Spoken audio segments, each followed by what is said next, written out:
Bonsoir, le flash des informations pour ce jeudi 15 mai.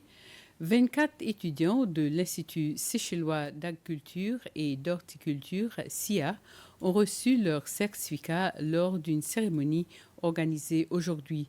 Ces étudiants ont suivi leur formation à l'Institut entre 2023 et 2024. Les diplômés ont suivi divers programmes, notamment le certificat en agriculture et le certificat en aménagement paysager et horticulture ornementale. Fabio Morel, âgé de 18 ans, a été désigné meilleur étudiant de la promotion et a reçu la prestigieuse Coupe du Président.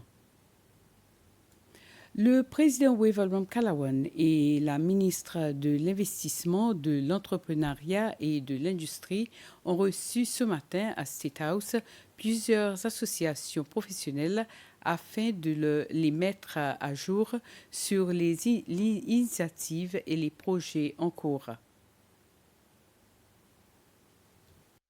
Parmi les participants figuraient la Chambre de commerce et de l'industrie, l'Association des institutions financières ainsi que celle des commerçants de détail.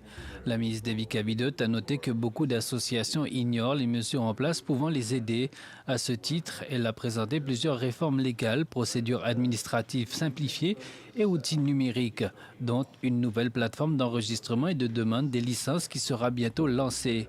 Selon Iwana Pillay, secrétaire générale de la Chambre de commerce et de l'industrie, cette plateforme représente une avancée significative pour les entrepreneurs.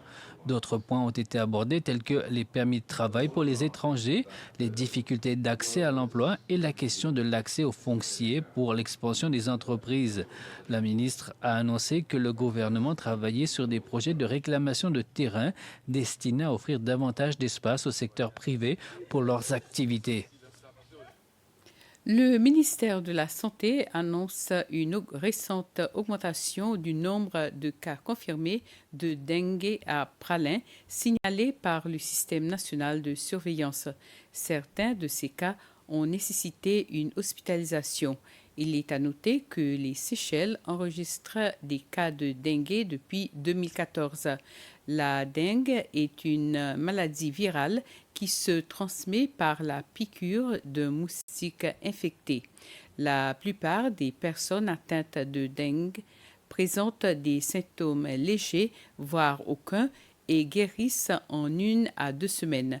Le ministère de la Santé dit qu'il surveille activement la situation et continue de renforcer ses efforts de réponse en collaboration avec ses partenaires.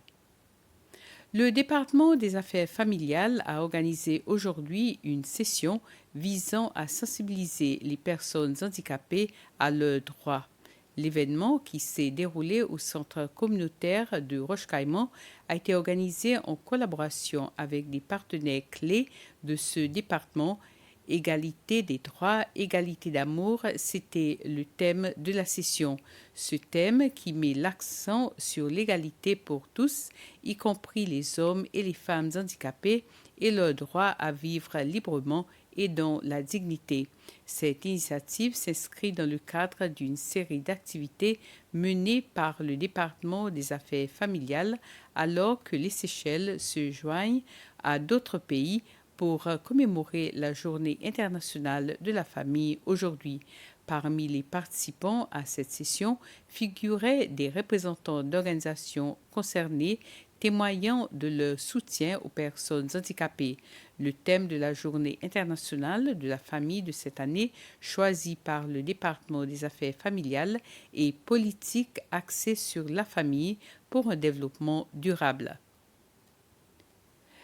Les forces de défense des Seychelles participent activement à la 4e édition de l'exercice Aldabra, organisé en collaboration avec UNAVFOR Atalanta et plusieurs partenaires régionaux dans le but de renforcer la sécurité maritime et la protection de la zone économique exclusive du pays.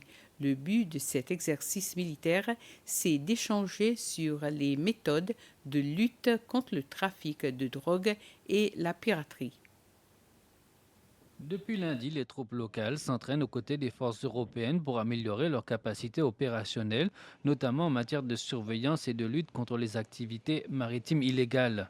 Ce mercredi, les médias ont été invités à observer les opérations à bord de la frégate espagnole Reina Sofia, amarrée au port de Victoria dans le cadre de cet exercice conjoint.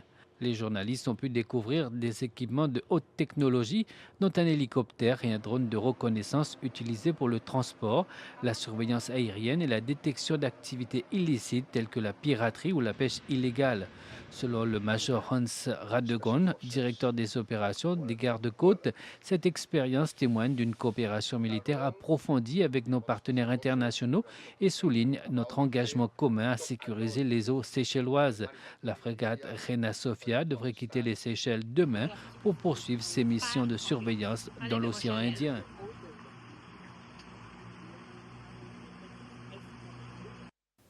Ainsi termine ce flash. Merci de l'avoir suivi. Bonne soirée.